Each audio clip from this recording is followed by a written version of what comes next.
Estamos de volta com o Roda de Entrevista, que está conversando com o Raul Esturaro, presidente do Instituto Sagres e consultor do Plano Goiás 2030. Antes que eu chame o Alex, o Raul, e para fechar o assunto que a gente debateu no bloco anterior, eu queria saber de você como é que foi o processo de recrutamento desses técnicos que hoje integram o NIP, o critério do recrutamento. A nossa proposta desde o início tinha já um perfil construído, isso foi parte da proposta e depois do contrato. Aí nós fizemos algumas palestras de sensibilização nos órgãos e também convidamos os servidores para essas palestras. Aí uma massa relativamente grande de servidores se interessou e foram entrevistados. Nós trouxemos uma psicóloga de Brasília para poder fazer isso e aquele perfil que a gente achava adequado. Fizemos as entrevistas todas. São funcionários concursados, é isso? São funcionários concursados. Mas a grande dificuldade é que também acontecia isso, né? Aquele que fica muito interessado, o chefe dele não pode liberar ou não quer liberar. Sim, sim. Quer dizer, tivemos esses tipos de problemas todos. Mas hoje o NIP está constituído. São só 6 pessoas. A brincadeira aqui, mas é uma brincadeira séria, o Goiás tem praticamente 6 milhões de habitantes, né? Então, para cuidar do futuro de Goiás, um para cada 1 milhão. Por que esse número tão reduzido de... A proposta é que seja um núcleo que amanhã, na medida que ele for se fazendo útil, na medida que realmente ele conseguir apresentar subsídios para a tomada de decisão que sejam fundamentais, o próprio Estado vai sentindo a necessidade e vai colocando mais pessoas. Mas não adianta a gente pensar em criar uma estrutura que seja pesada e... Agora, eles trabalham em equipe. Totalmente em equipe. E nós procuramos pessoas que tivessem também esse perfil complementar, que fosse de várias origens. E a formação desse pessoal é variada? Exatamente. Foi isso que eu disse que com o perfil complementar, né? De órgãos diferentes e de diversa formação também. Presidente, a semana passada foi divulgado novos números do PIB e coloca Goiás numa boa posição, um dos terceiros maiores PIB do país, aí com um crescimento em torno de 8%. Notícias como essa dão um fôlego ainda mais para esse plano. É preciso que Goiás continue nessa ascensão econômica até para garantir o sucesso de um plano como esse? Isso. É interessante porque essa trajetória que vem em Goiás é inclusive maior do que a trajetória do restante do país. A gente tem visto Goiás crescer rotineiramente mais do que o país, o que demonstra o esforço que o Estado como um todo, o poder público, a sociedade, tem feito a mais. Mas o que a gente pode garantir nessa entrega intermediária que estamos fazendo essa semana é que o potencial é maior, dá para crescer mais ainda. Quer dizer, e não estou sendo aqui assim, exageradamente otimista, não. Isso é, para nós, uma conclusão técnica que nos permite afirmar, olha, sim, foi muito bom, mas é possível fazer mais.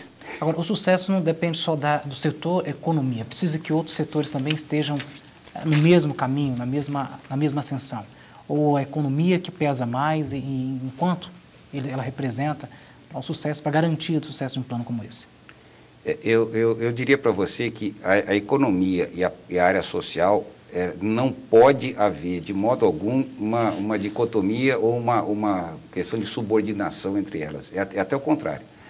O potencial de Goiás, ele só vai o potencial econômico, ele só vai se fazer presente se a gente conseguir mexer no social. Isso é uma coisa que ficou muito clara em todas as conclusões de análise que nós fizemos.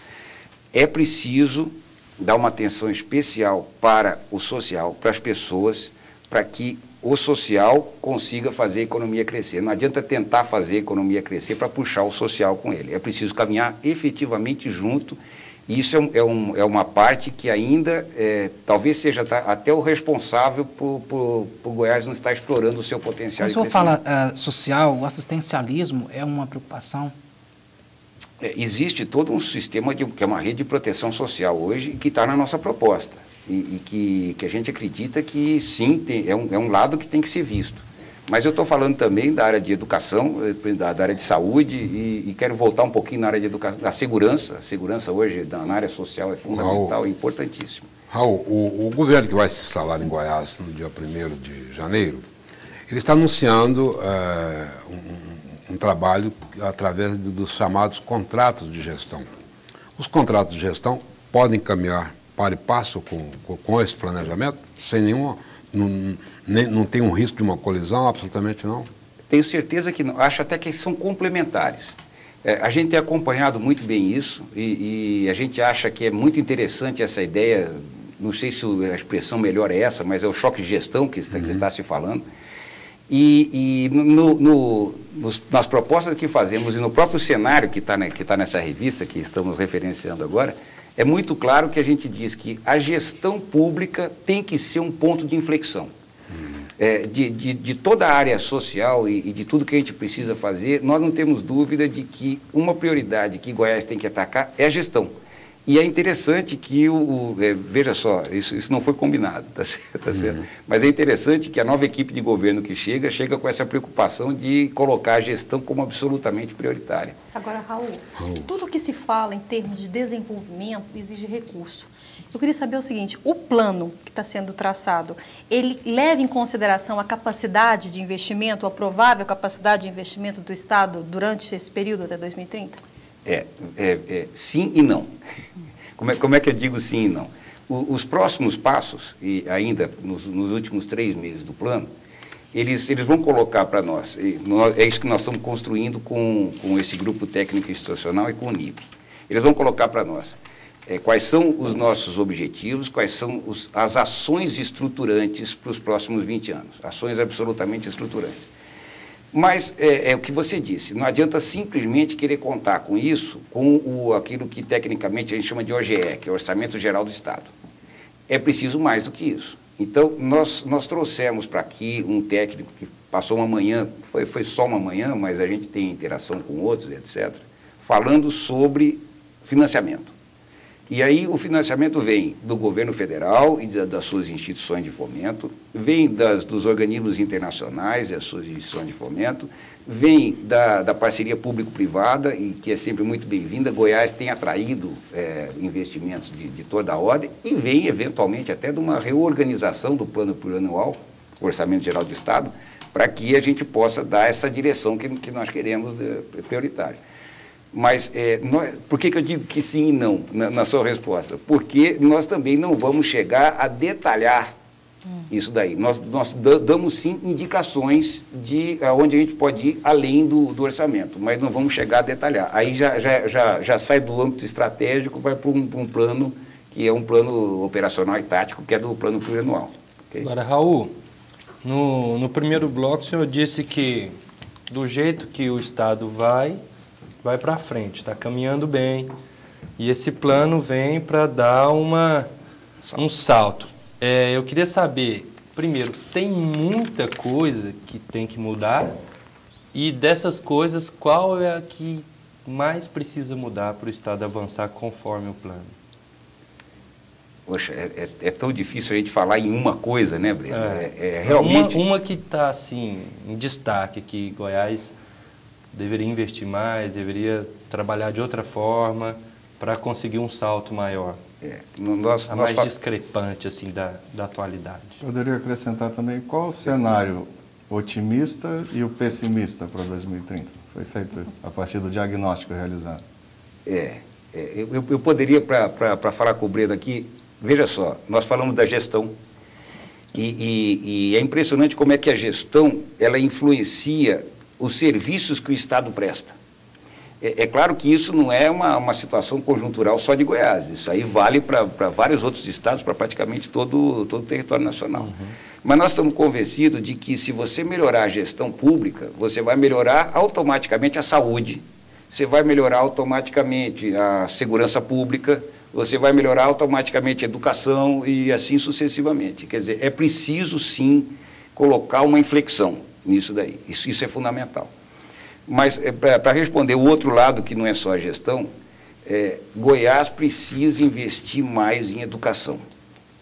E a educação básica, claro, a educação básica é prioritária, mas também precisa investir mais em educação superior, que vai nos possibilitar trazer, junto com ele, a ciência e tecnologia, que Goiás ainda está devendo muito em relação a outros estados do Brasil, e precisa investir nisso para poder agregar valor aos seus produtos, agregar valor de maneira geral, de maneira completa. Agora, presidente, a lei já manda aí fazer um investimento, para que os governos façam investimentos, acho que 25% em educação, 12% na saúde.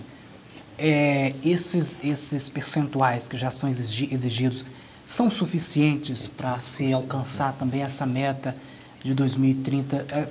Alguém, se puder corrigir, se não me engano, são esses percentuais. É preciso que se continue investindo? Esses percentuais são suficientes? Que já deve dizer que se realmente aplicasse 25% na educação, se resolveria um sério problema no país, que um dos entraves é a educação. Se realmente aplicar esses percentuais, vai se conseguir o sucesso desse plano? Ou se ainda são insuficientes? Precisa se aplicar muito mais. E aí até lembro um outro problema, outro agravante. Já chegou à Assembleia Legislativa, o orçamento para o ano que vem ele já chega apertado, justamente com outros fatores, por exemplo, a folha de pagamento, que aí já abocanha grande parte do orçamento. Mas, enfim, é preciso manter esses investimentos, esses percentuais, eles são ainda insuficientes para se chegar ao ideal que prevê esse plano? É aquela brincadeira do cobertor de pobre, né? Aquela que cobre os pés, descobre a cabeça e vice-versa. A gente não tem dúvida de que o ideal, em termos de orçamento, em termos de finança para recursos, ele dificilmente vai ser alcançado. Quando você fala desse investimento dos 25%, a gente tem que ver até aonde esses 25% estão sendo empregados na educação mesmo. Porque existe a educação é um mundo por si só, né? Existe todo um mapeamento que tem que ser feito até mais detalhado do que nós mesmos estamos fazendo sobre isso aí, mas tem que ser feito. Em âmbito nacional, os especialistas dizem que, eu estou falando em âmbito nacional porque vale para Goiás também, o investimento em educação, ele precisa ser mais bem orientado, mas também precisa ser aumentado. Então precisamos buscar os dois lados para poder fazer.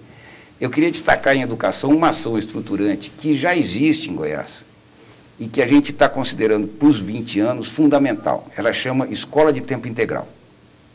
Nos últimos anos, Goiás, na rede estadual de educação, ela colocou 100 e poucas escolas, chamadas Escola de Tempo Integral, onde efetivamente a criança fica na escola, almoça e ela tem no contraturno atividades complementares de cultura, de esporte, uma série de coisas.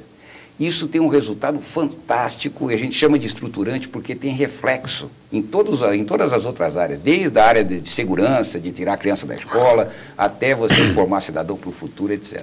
Essa ação já existe, só que nós fomos ver, e é muito bem sucedida, por favor, mas nós fomos ver o ritmo em que ela está sendo colocada e a gente não conseguiria universalizar, que eu acho que é uma meta que tem que ser atingida, universalizar a escola de tempo integral na rede pública estadual até 2030. Então, o que nós estamos recomendando é que seja dada absoluta prioridade para essa ação, só como exemplo, existem outras, para essa ação, para que a gente possa, num espaço de tempo razoável, atingir isso daí, que eu tenho certeza vai ser também um ponto de inflexão. Nós vamos agora para o nosso último bloco comercial, a gente volta já com o quarto e último bloco do Roda de Entrevista desta terça-feira, 23 de novembro de 2010. Estamos conversando com Raul Sturari, presidente do Instituto Sagres, consultor do Plano Goiás 2030.